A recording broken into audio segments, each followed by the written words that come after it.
put an end to this topic once and for all, turn the Hubble round and show us Earth in real time, zooming in onto a place so that we can see what's happening at that place, and we know that there is something up there looking down on us from space. But they will not do it. They can't do it. It can't. It doesn't exist. It literally doesn't exist. It's all fraud. It's all fake. Pretty much everything NASA puts out is fraudulent. Nobody has actually really gone all the way across Antarctica. Yeah. Now there are millionaires out there who could assemble the resources to make an expedition and completely go across and chart Antarctica and make a name for themselves, being the first person to do that. Yeah. But nobody ever does.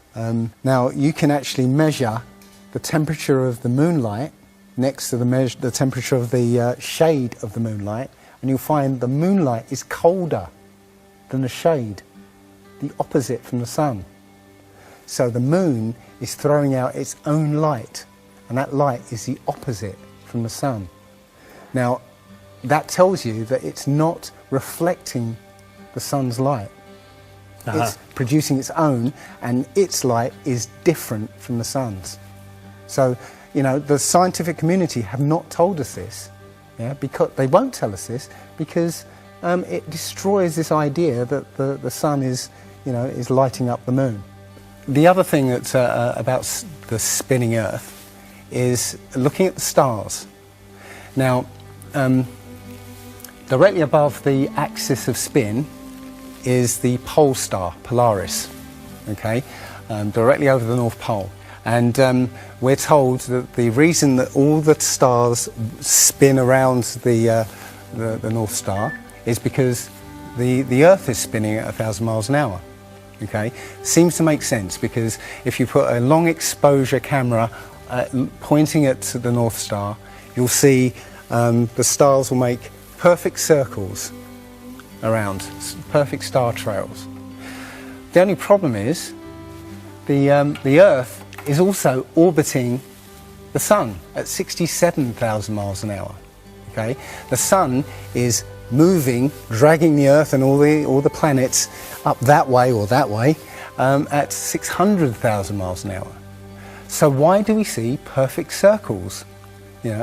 Because that's the slowest speed, that's slowest motion in that mix, and yet the Earth is moving 67 times faster that way and 600 times faster that way. So you should see the stars do all sorts of strange motions, but you don't. You only see them make these perfect circles. That tells me that it's the stars that are moving, not the Earth. If a pilot is flying around the curve of the Earth, then he should be dipping the nose down every 5 minutes. He should be dipping the nose down to stay around the curve. But the thing that really got me interested was, as you say, the gyroscope. In a plane there is an artificial horizon, and it's based on a gyroscope. And if you spin a gyroscope on a surface, it will want to stay upright. You can twist and tilt the surface as much as you like, the gyroscope will stay upright. So if a plane has a gyroscope and it starts following the curve of the Earth, the gyroscope would stay upright, which means the artificial horizon will start to roll backwards. But it doesn't. That's absolute proof that a plane flies over a flat surface rather than a curved one. Because I asked the pilot on my last flight, do you ever notice the artificial horizon rolling backwards? He said, no, but the artificial horizon has complex electronics in it to make sure it knows where it is on the Earth and it compensates. But I went to the manufacturer of the artificial horizon, and they confirmed to me that it's completely mechanical, nothing electronic in it whatsoever. So it's literally just a gyroscope that can freely move. So that right there is proof to me that planes fly over a plane. The problem is that we're taught as children, this ball Earth lie, And you know, you might ask as a child, you know, what about the people in Australia? You know, they're standing on the bottom of the globe, won't they fall off? And your teacher says, no, gravity. And you go, oh, okay. And you never go back to that question. But when you go back to it as an adult and start looking at it with a critical eye, right, the whole thing falls apart. As you say, the globe is spinning at 1,000 miles an hour. Neil deGrasse Tyson, who's a leading astronomer in America, tells us that the Earth is not a perfect circle. It is actually an oblate spheroid. It's squashed and wider at the equator. Yeah. So. Znači po stesnet je na polovite, a po širok je na ekvatorot. Exactly. So my question to him would be, why is there land at the equator? Because water will move more readily than rock. So if the Earth is spinning, the water will be collected at the equator. I mean, if you spin a wet tennis ball, okay, you spin a wet tennis ball, the water shoots off at the equator, essentially. So all the water will be gathered around the equator. So why is there land at the equator? Doesn't make any sense. It seems like Admiral Byrd found the edge of the dome, okay, while he was out there. And as soon as he left there, they started firing missiles straight up, I believe, to try and test how far that dome went. If you watch the trajectory of the space shuttle, it doesn't go straight up. It always goes in a curve and out to sea. Yeah, and if you see it, Why is that? well, because Is it normal to go straight up, well, as fast as he can, to go out of the atmosphere? I've been talking to a few people in sort of the scientific community, and they'll say, no, straight up isn't the right way to go. You have to sort of go sort of around the curve and get speed to get into orbit. But still, the point is that they actually go horizontal. The space shuttle goes horizontal. It never goes any further up. It goes horizontal, very, very low down in the atmosphere, because it drops its external tank while it's still in the atmosphere. So you know, it's still in the atmosphere while it's horizontal. So it never gets any higher, and it goes out of sight. Not because it goes too high, because it goes too far downrange. And it seems that nobody's ever on the space shuttle, and the proof of that is the Challenger disaster. In I believe it's 1986, the Challenger exploded just after takeoff and killed 7 astronauts. But it turns out that 6 of the astronauts are still alive, and most of them are using their original names. And you can find pictures of them. They're using the same names, and they're doing ordinary jobs now. Teachers, lecturers, lawyers, whatever. But they're still alive. And you can see whenever the space shuttle lands, you can hear it. It's a loud jet engine. You watch any video of the space shuttle landing, you can tell it's a jet engine. It's a jet-powered aircraft. That's it. It's not a glider. In my video, I show you a glider, how that seems, and then I show you the space shuttle. And yeah, it's not a glider. It's an aircraft. And that's what they're fooling us, taking billions of dollars in and giving us images and fake planes for that 10 billion, you know, however many billions of dollars it is. That isn't the first thing that's been hidden over the years. I mean, we're all driving petrol cars because 100 years ago, the Rockefeller family basically cornered the market on oil, and the car industry was going electric. So, you know, all cars would have been electric from the get-go, but they basically forced everybody to use petrol cars, and have hidden this secret. And literally, you know, we could be running around in electric cars that have unlimited mileage by now, but we're still using these 100-year-old machines, dirty machines, because of a secret that's been kept. It's easy. If everybody's been trained into believing that this is real, right, and there's space, and it's within our interests to explore space and go to the moon, go to Mars. Yeah, people will pay for it, and they're making billions.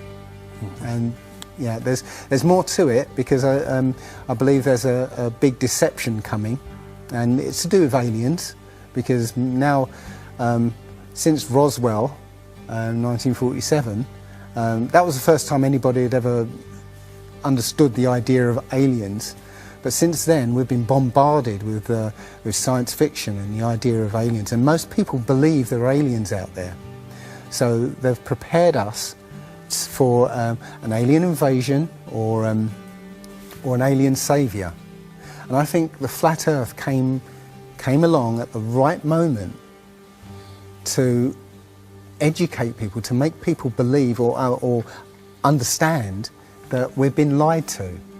And if you know, as I know in my heart now, that is real and this isn't, I will not be fooled by aliens coming, because there are no aliens. There's no space. Yeah, it's all fantasy by Disney and NASA. Well, the Bible has a very, very clear view of what this place is, and it matches that place more than it matches this.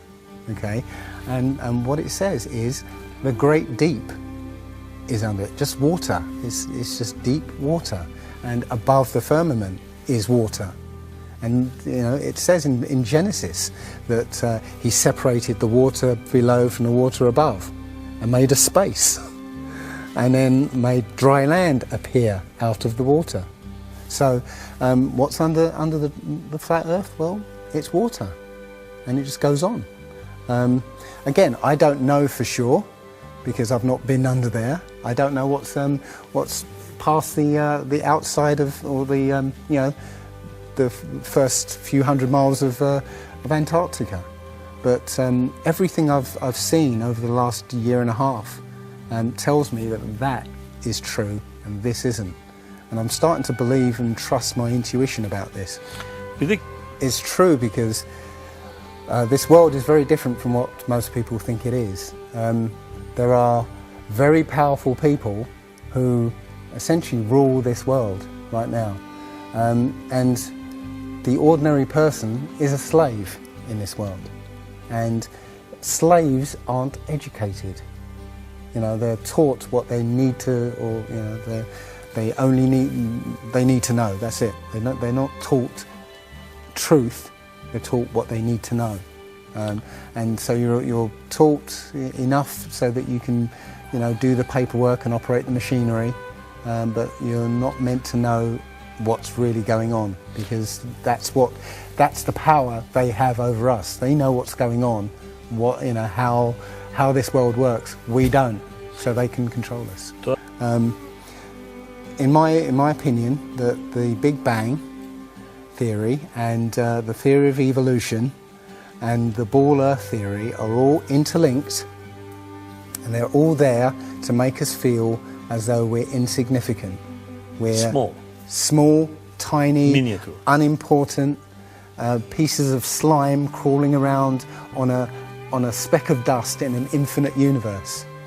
If that's true, and there's no purpose, there's no meaning to anything, then our owners can do whatever they want with us. Then, this is all accidental, so food can be genetically modified because it's imperfect. We can be modified because we're imperfect. If we realise that this is the universe, and complete universe. Yes, this system is is everything. Everything that NASA has put out is CGI, is fake. Okay, people say, I think you mentioned it. If you look out into the universe, you see that the moon is round, spherical, and the planets are spherical, and so why are we flat? Well, how do you know that the planets and the stars are spherical? You know, all you get is, if you look through a telescope, you see a flat disk. If you think you see a spherical shape there, well, it needs two eyes to resolve 3D. If you're looking through a telescope, you can't see anything in 3D. It's going to be flat anyway. So all you see is a flat blob of light. It's only NASA that's given you these beautiful pictures of so-called planets and stars. Yeah. So it's a fallacy to say, well, everything else out there is spherical, so we must be. You know, how this is special. You know, so why? It's like saying a basketball is round, so why isn't the court round? You know, it's a fallacy. So this idea of a ball Earth, theory of evolution, the Big Bang, is all about making us feel nothing, so that we can be used. If everybody realised how special we all are, how unique every single life is, then this whole world would change overnight. We wouldn't allow ourselves to be used by this cabal. We wouldn't allow this planet to be destroyed, because they're destroying it because, oh, it's just an accidental planet, one of millions. We've found other Earths, you know. Eventually, if this one gets too messed up, we'll go to another one. No, this is it. So if we all realise that, then we wouldn't allow all these things that are going on. It's all about control. There are a small group of people who want to control the world, and because there's so many of us out there, you know, they can't control us directly. They can't, you know, this small group of people can't, you know, come round to all of us and control us directly. So they must use our own minds, our own hearts and minds against ourselves. And this is what they've done. They've educated us into this world, into this globe spinning, you know, heliocentric Big Bang evolution world, which makes us nothing.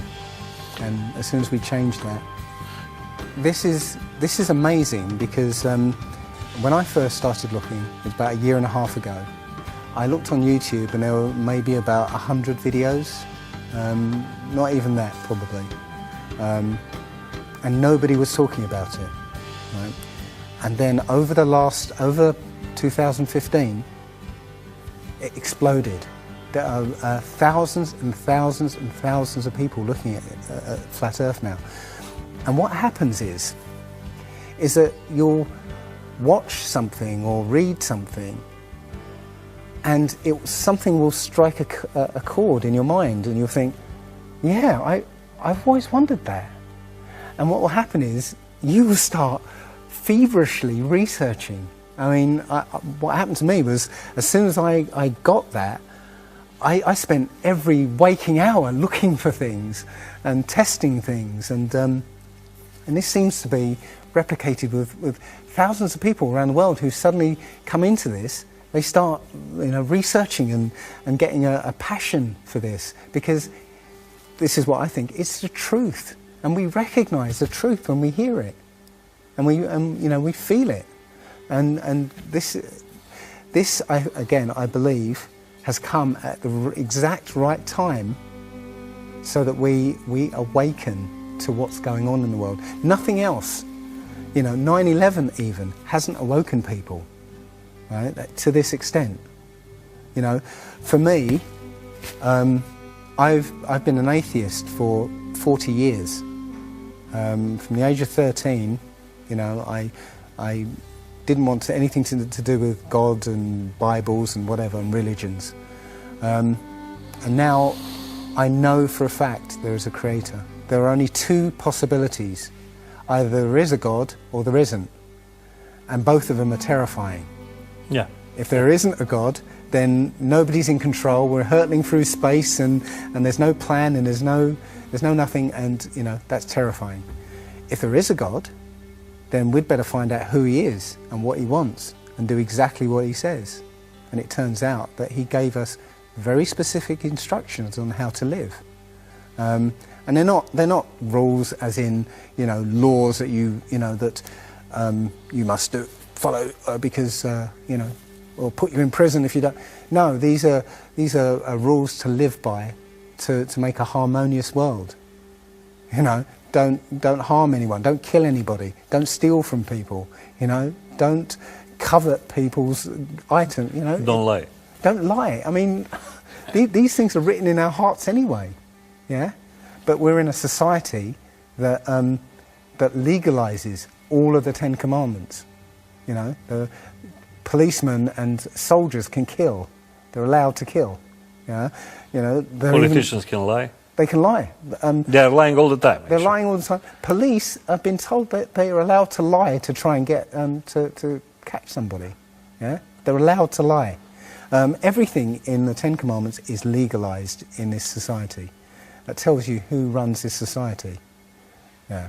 So yeah, this is a profound movement. I don't like using the word movement, but it's a profound shift in consciousness for people because, unlike any other topic that's come out in the last few years, this one has made people realise that they've been lied to.